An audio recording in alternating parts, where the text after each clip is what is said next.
Hi guys, welcome to my channel. Friends, ನಿಮಗೆ ಇಲ್ಲಿ B Ed ಮತ್ತು ಡಿ ಎಡ್ ಮಾಡೋರಿಗೆ ತುಂಬ ಉಪಯೋಗ ಅಂತ ಅಂಶ ಇದು. ಏನಪ್ಪ ಅಂದ್ರೆ ಈ ಒಂದು ವಾಟ್ಸಪ್ ಬಳಸ್ಕೊಂಡು ನೀವು ಪಿ ಪಿ ಟಿಯನ್ನು ಯಾವ ರೀತಿ ತಯಾರಿಸ್ಕೊಳ್ಬಹುದು ಅನ್ನೋದು ಈ ಒಂದು ವಿಡಿಯೋದಲ್ಲಿ ನಿಮಗೆ ತಿಳಿಸ್ಕೊಡ್ತೀನಿ. ಇದರಿಂದ ನಿಮಗೆ ಯಾವುದೇ ಸೈಬರ್ ಸೆಂಟ್ರಿಗೆ ಹೋಗೋವಂಥ ಅವಶ್ಯಕತೆಯೂ ಸಹ ಬರೋದಿಲ್ಲ.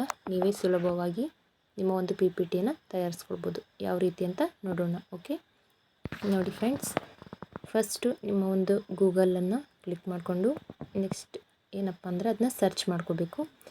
ಏನಂತ ಸರ್ಚ್ ಅಂದರೆ ಸುಜೋ AI ಅಂತ ಸರ್ಚ್ ಮಾಡಬೇಕು. ಈ ರೀತಿ ಸರ್ಚ್ ಆಪ್ಷನ್ ಬಂದ ತಕ್ಷಣ ಗ್ರೇಟ್ ಟೀಚಿಂಗ್ ನಾವು ಇದೆ ಅಲ್ವಾ, ಸೊ ಇದನ್ನ ನೀವೇನು ಮಾಡಬೇಕು, ಕ್ಲಿಕ್ ಮಾಡ್ಕೋಬೇಕು. ಆ ಒಂದು ವೆಬ್ಸೈಟ್ ಕ್ಲಿಕ್ ಮಾಡಿದ ತಕ್ಷಣ ನಿಮಗೆ ಈ ಥರ ಒಂದು ಪೇಜ್ ಓಪನ್ ಆಗುತ್ತೆ. ಸೊ ಎವ್ರಿ ಸ್ಟೂಡೆಂಟ್ಸ್ ಪರ್ಸ್ನಲಿ ಈ ಒಂದು ಟೆಕ್ಸ್ಟ್ ಸುಜೋ ಅಂತ ಇದಲ್ವಾ, ಸೊ ನೀವೇನು ಮಾಡಬೇಕು, ಅಲ್ಲಿ ಕ್ಲಿಕ್ ಮಾಡ್ಕೋಬೇಕು. ಮಾಡಿದ ತಕ್ಷಣ ನಿಮಗೆ ಈ ರೀತಿಯಾದಂತಹ ಒಂದು ವಾಟ್ಸಪ್ ಓಪನ್ ಆಗುತ್ತೆ. ಅದರಲ್ಲಿ ನಿಮಗೆ ಈ ರೀತಿಯಾದಂಥ ಒಂದು ಪೇಜ್ ಸಿಗುತ್ತೆ.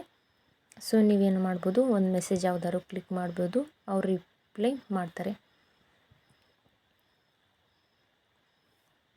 ಯಾವುದೋ ಒಂದು ಸಮಥಿಂಗ್ ಮಾಡ್ಬೋದು. ನೀವೇ ಈಸಿಯಾಗಿ ನಿಮ್ಮ ಒಂದು ಪಿ ಪಿ ಟಿಯನ್ನು ತಯಾರಿಸ್ಕೊಳ್ಬೋದು. ಸೊ ಏನಪ್ಪ ಅಂತಂದರೆ ನಿಮಗೆ ಯಾವೊಂದು ಪಿ ಪಿ ಟಿ ಪ್ರೆಸೆಂಟೇಷನ್ ಮಾಡಬೇಕು, ಯಾವ ಸಬ್ಜೆಕ್ಟ್ ಮೇಲೆ ಮಾಡಬೇಕು, ಆ ಒಂದು ವಿಷಯವನ್ನು ನೀವಿಲ್ಲಿ ಫಸ್ಟ್ ಏನು ಮಾಡ್ಕೋ, ಒಂದು ಫಾರ್ಮೆಟ್ ರೆಡಿ ಮಾಡ್ಕೋಬೇಕು. ಸೊ ನನಗಿವತ್ತು 8ನೇ ತರಗತಿಯ ಒಂದು ಸೋಷಿಯಲ್ ಸೈನ್ಸಿಂದ ಮೊದಲನೇ ಪಾಠ, ಒಂದು ಮೊದಲನೇ ಭಾಗವನ್ನು ನಾನು ಇಲ್ಲಿ ಆಯ್ಕೆ ಮಾಡಿಕೊಂಡಿದ್ದೆ. ಸೊ ನೀವು ಅಷ್ಟೇ ನಿಮ್ಮ ಒಂದು ಸೈನ್ಸ್ ಆಗಿರ್ಬೋದು, ಮ್ಯಾಥ್ಸ್ ಆಗಿರ್ಬೋದು, ನೀವು ಯಾವ ಒಂದು ಟಾಪಿಕ್ ಮೇಲೆ ಪ್ರೆಸೆಂಟೇಷನ್ ಮಾಡಬೇಕು ಅಲ್ವಾ, ಸೊ ಅಲ್ಲೇನು ಮಾಡ್ಬೋದು, ನೀವು ಆ ಒಂದು ಹೆಸರನ್ನು ಕೊಡಬೇಕು. ಒಂದು ಫಾರ್ಮ್ಟ್ ರೆಡಿ ಮಾಡಿ ನೀವೇನು ಮಾಡಬೇಕು, ಅದನ್ನ ಕರೆಕ್ಟ್ ಇದೆಯಲ್ಲ ಅಂತ ಒಂದು ಸತಿ ಟೆಸ್ಟ್ ಮಾಡ್ಕೊಂಡು ನೀವೇನು ಮಾಡಬೇಕು, ಚೆಕ್ ಮಾಡಿ ಅದನ್ನ ಸೆಂಡ್ ಮಾಡ್ಕೋಬೇಕು. ಫಾರ್ಮ್ಟ್ ಒಂದು ಸತಿ ನೋಡ್ಕೊಳ್ಳಿ, ಮಿಸ್ಟೇಕ್ಸ್ ಇಲ್ದಂಗೆ. ನಿಮಗೆ ಎಷ್ಟು ಪೇಜಸ್ ಬೇಕು ಅಥವಾ ಎಷ್ಟು ಸ್ಲೈಡಲ್ಲಿ ಬೇಕು ನಿಮ್ಮ ಒಂದು P P T presentation, so with pictures ಅಂತ ಹಾಕಿ ನೀವು ಅದನ್ನ ಒಂದು ಫಾರ್ಮ್ಟ ಕ್ಲೀನಾಗಿ ರೆಡಿ ಮಾಡ್ಕೊಳ್ಳಿ. ಈ ರೀತಿ ರೆಡಿ ಮಾಡ್ಕೊಂಡ ನಂತರ ಹಿಂಗೆ ಸೆಂಡ್ ಮಾಡಬೇಕು. ಸೆಂಡ್ ಮಾಡಿದ ಮೇಲೆ ಮತ್ತೊಂದಷ್ಟು ಆಪ್ಷನ್ಸ್ ಏನಾದರೂ ಕೇಳುತ್ತೆ, ಅದಕ್ಕೆ ರಿಪ್ಲೈನೂ ಮಾಡಿ. ಸ್ವಲ್ಪ ಇದು ನೆಟ್ವರ್ಕ್ ಸ್ಲೋ ಇದೆ, ಅಲ್ಲಿ ಪ್ರೊಸೆಸಿಂಗ್ ಸ್ವಲ್ಪ ಟೈಮ್ ತೊಗೊಳ್ಕೊಳ್ಳುತ್ತೆ. ಈಗ ನಮಗೆ ಅಂದರೆ 8ನೇ ತರಗತಿ ಭಾಗ 1ಕ್ಕೆ 7th ಸ್ಟ್ಯಾಂಡರ್ಡ್ ಸ್ವಲ್ಪ ಪಾರ್ಟ್ ಇದೆ ಅಂತ ಹೇಳ್ತಾರೆ. ಸೊ ಅದನ್ನೇ ಆ್ಯಡ್ ಮಾಡಬೇಕು ಅಂತಂದರೆ ನೀವು ಪ್ರೆಸೆಂಟೇಷನಲ್ಲಿ ಓಕೆ ಆ್ಯಡ್ ಬೇಕಂತಂದರೆ ನೀವು ಆ್ಯಡ್ ಮಾಡ್ಕೋಬೋದು. ಬೇಡ ಅಂತಂದರೆ ನೀವು ಈಗ ಬೇಡ ಅಂತ ಕ್ಲಿಕ್ ಮಾಡಿದರೆ ಡೈರೆಕ್ಟ್ ನಿಮ್ಮದು ಯಾವ ಒಂದು ತರಗತಿ ಮೇಲೆ ಪ್ರೆಸೆಂಟೇಷನ್ ತೊಗೋಬೇಕಂದ್ರೆ ಅದೇ ಬರುತ್ತೆ. ಈಗ ನಾನು 8ನೇ ತರಗತಿಗೆ ಸೇರಿಸಿ ಅಂತಲೂ ಸಹ ಕೊಟ್ಟಿದ್ದೀನಿ. 7th ಸ್ವಲ್ಪ ಪಾರ್ಟ್ ಇದಕ್ಕೆ 8ಕ್ಕೆ ಜಾಯ್ನ್ ಆಗುತ್ತೆ ಅದು ಮ್ಯಾಟರ್. ನೀವು ಇದೇ ರೀತಿಯಾಗಿ ಆ ಒಂದು ಪಿ ಪಿ ಟಿ ಪ್ರೆಸೆಂಟೇಷನ್ನ ಸುಲಭವಾಗಿ ನೀವೇ ಮಾಡ್ಕೊಳ್ಬಹುದು. ಇಲ್ಲಿ ಏನಪ್ಪ ಅಂದರೆ ಸ್ವಲ್ಪ ಟೈಮ್ ತೊಗೊಳ್ಕೊಳ್ಳುತ್ತೆ. ಇದು 5G ಆದರೆ ಬೇಗನೆ ನಿಮ್ಮ ಒಂದು ನೆಟ್ವರ್ಕ್ ಇರುತ್ತಲ್ವ, ನಮ್ಮ ಕಡೆ ಇದು ಸ್ವಲ್ಪ 4G, ಸೊ ಸ್ವಲ್ಪ ಡಿಲೇ ಆಗುತ್ತೆ, ವೇಟ್ ಮಾಡಿ. ನೀವು ಇದೇ ರೀತಿಯಾಗಿ ಬೇರೆ ಎಲ್ಲಾದರೂ ಪ್ರೆಸೆಂಟೇಷನ್ ಮಾಡುವಾಗ ಒಂದು 5 ಮಿನಿಟ್ಸಲ್ಲಿ ನಿಮ್ಮ ಒಂದು ಬ್ಯೂಟಿಫುಲ್ ಆದಂಥ ಒಂದು ಪ್ರೆಸೆಂಟೇಷನ್ ನೀವೇ ರೆಡಿ ಮಾಡ್ಕೊಂಡು ಹೋಗ್ಬೋದು. ಪಿ ಪಿ ಟಿಗಂತಲೇ ಬೇರೆ ಒಂದು ಸೈಬರ್ ಕಡೆ ಹೋಗಿ ನಿಲ್ಲಬೇಕು ಅನ್ನೋದು ನೆಸೆಸಿಟಿನೂ ಸಹ ಇರೋದಿಲ್ಲ. ನಿಮ್ಮ ಒಂದು ಪಿ ಪಿ ಟಿನ ತುಂಬ ಚೆನ್ನಾಗಿ ನೀವೇ ಕ್ರಿಯೇಟ್ ಮಾಡ್ಕೊಳ್ಳಿ.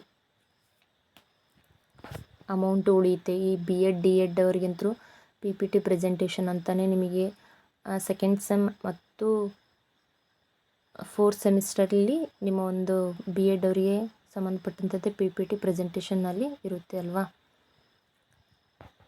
ಇದೇ ರೀತಿಯಾಗಿ ನೀವೇ ಮನೆಯಲ್ಲೇ ಇದ್ದು ನಿಮ್ಮ ಒಂದು ಪ್ರೆಸೆಂಟೇಷನ್ ನೀವೇ ರೆಡಿ ಮಾಡಿಕೊಂಡು, ಮತ್ತು ಇವನು ಹಾರ್ಡ್ ಕಾಪಿ ಮತ್ತು ಸಾಫ್ಟ್ ಕಾಪಿನೂ ಸಹ ನೀವೇ ಮಾಡ್ಕೊಳ್ಬಹುದು. ಸೈಬರಿಗೆ ಹೋಗಿ 350-400 ಗಂಟಲೆ ಕೊಟ್ಟು ನೀವು ಪಿ ಪಿ ಟಿ ಮಾಡ್ಕೊಳ್ಬೇಕಂತ ನೆಸೆಸಿಟಿನೇ ಇಲ್ಲ. ಇವಾಗ 5 ನಿಮಿಷದಲ್ಲಿ ನೀವೇ ಒಂದು ಬ್ಯೂಟಿಫುಲ್ ಆದಂಥ ಪಿ ಪಿ ಟಿಯನ್ನು ತಯಾರಿಸ್ಕೊಳ್ಬಹುದು. ಹಾಗಾದರೆ ನೋಡಿ, ಏನಪ್ಪ ಅಂದರೆ ಈ ಒಂದು ಪಿ ಪಿ ಟಿ ಪ್ರೆಸೆಂಟೇಷನ್ನ ನೀವು ಕೊಟ್ಟ ನಂತರ ಇವಾಗದು ರೆಡಿ ಆಗುತ್ತೆ. ಸ್ವಲ್ಪ ಜನ್ರೇಟ್ ಆಗಬೇಕು. ಇನ್ನೊಂದು 10 ಸೆಕೆಂಡಲ್ಲಿ ನಿಮಗೆ ಅದು ವಿಡಿಯೋ ಆ್ಯಂಡ್ ಫುಟೇಜ್ ತೋರಿಸುತ್ತೆ ನಿಮಗೆ ನಿಮ್ಮ ಒಂದು PPT ಪ್ರೆಸೆಂಟೇಷನ್ ಯಾವ ರೀತಿ ಕಾಣಿಸುತ್ತೆ ಅನ್ನೋದು. ನಿಮ್ಮ ಫ್ರೆಂಡ್ಸಿಗೂ ಸಹ ಈ ಒಂದು ವಿಡಿಯೋನ ಶೇರ್ ಮಾಡಿ. ನೋಡಿ ಯಾವ ರೀತಿ ಬರಬಹುದು ಅಂತ. ಎಸ್, ಅಲ್ಲಿ ನಿಮ್ಮ ಒಂದು ಆಪ್ಷನ್ ಈ ಥರ ರೈಟ್ ಕ್ಲಿಕ್ ತೋರಿಸುತ್ತೆ. ಅದು PPT ಪ್ರೆಸೆಂಟೇಷನ್ ಕೊಟ್ಟ ತಕ್ಷಣ ಯಾವ ರೀತಿ ನಿಮ್ಮ ಒಂದು PDF ಬಂದಿದೆ ಅಂತ ನೋಡಿ ಅಲ್ಲಿ. ಈಗ ನನ್ನ ಒಂದು PPT ಪ್ರೆಸೆಂಟೇಷನ್ನ ನಾನು ಆ ರೀತಿಯಾಗಿ ಕ್ರಿಯೇಟಾಗಿ ಮಾಡ್ಕೊಂಡಿದ್ದೆ. ಸೊ ಈಗ ಅದು ಸ್ವಲ್ಪ ಡೌನ್ಲೋಡ್ ಆಗ್ತಾ ಇದೆ. ನೆಟ್ವರ್ಕ್ ಸ್ಲೋನೇ ಇದೆ. ವಿಡಿಯೋನ ಪಾಸ್ ಮಾಡೋಕ್ಕೆ ಹೋಗಬೇಡಿ. ಒಂದು ಸ್ವಲ್ಪ ಡಿಲೇ ಆದರೂ ಪರವಾಗಿಲ್ಲ. ತುಂಬ ಉಪಯುಕ್ತವಾದಂಥ ಅಂಶ ಇದು. ಅದರಲ್ಲಿ B.Ed ಮತ್ತು D.Ed ಅವರು ಸ್ಕಿಪ್ ಮಾಡಲೇಬೇಡಿ. ನೋಡಿ ಯಾವ ರೀತಿ ಬಂದಿದೆ ಅಂತ ಇವಾಗ ತೋರಿಸ್ತೀನಿ. ಎಸ್, ನಮ್ಮ ಇದು ಒಂದು 8ನೇ ತರಗತಿಯ ಮೊದಲನೇ ಚಾಪ್ಟರ್ ಆಗಿರೋದ್ರಿಂದ ಭಾಗ 1ರಿಂದ ಈ ರೀತಿಯಾದಂಥ ಒಂದು PPT ರೆಡಿ ಮಾಡ್ಕೊಂಡಿದ್ದೀನಿ. ಈಗ ನೋಡಿ ಯಾವ ರೀತಿ ಇದೆ ಅಂತ. ನಿಮಗೂ ಅಲ್ಲಿ ಆಪ್ಷನ್ಸ್ ಇರುತ್ತೆ. ನಾವು PPT ಅಂತ ಒಂದು ಆ್ಯಪ್ ಇದೆ, ಸೊ ಅದರಲ್ಲೇ ನಾನು ತೆಗಿತಿದ್ದೀನಿ. ನೋಡಿರಿ, ಸಂಪನ್ಮೂಲಗಳು ಪ್ರಕೃತಿಯ ಕೊಡುಗೆ ನಮ್ಮ ಅಂತ ಇದೆ. ಸೊ ನಾನು ಅದನ್ನ ಈ ರೀತಿಯಾದಂಥ PPT ಪ್ರೆಸೆಂಟೇಷನ್ನ ನಮ್ಮ ಒಂದು ವಾಟ್ಸಪ್ಪಿಂದಲೇ ನಾನು ಮಾಡ್ಕೊಂಡಿದ್ದೀನಿ. ವಾಟ್ಸಪ್ ಯಾವ ರೀತಿ ನಾವು ಯೂಸ್ ಮಾಡಿಕೊಂಡು ನಾವು ಈ ಒಂದು PPTಯನ್ನು ಪ್ರೆಸೆಂಟೇಷನ್ನ ನಾವು ಮಾಡ್ಕೊಳ್ಬಹುದು.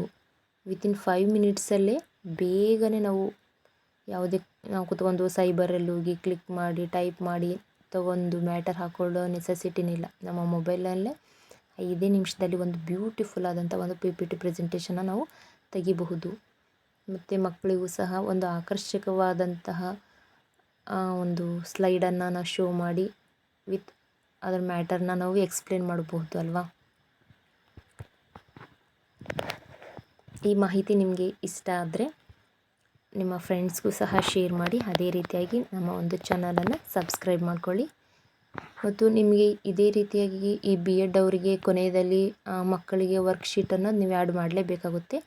ಈ ಒಂದು ವರ್ಕ್ಶೀಟ್ ವಿಡಿಯೋನ ನಾನು ಮುಂದಿನ ವಿಡಿಯೋದಲ್ಲಿ ನಿಮಗೆ ಡೆಫಿನೆಟ್ಲಿ ಸುಲಭವಾಗಿ ತಿಳಿಸ್ಕೊಡ್ತೀನಿ. Thank you for watching. Support ಹೀಗೆ ಮಾಡಿ.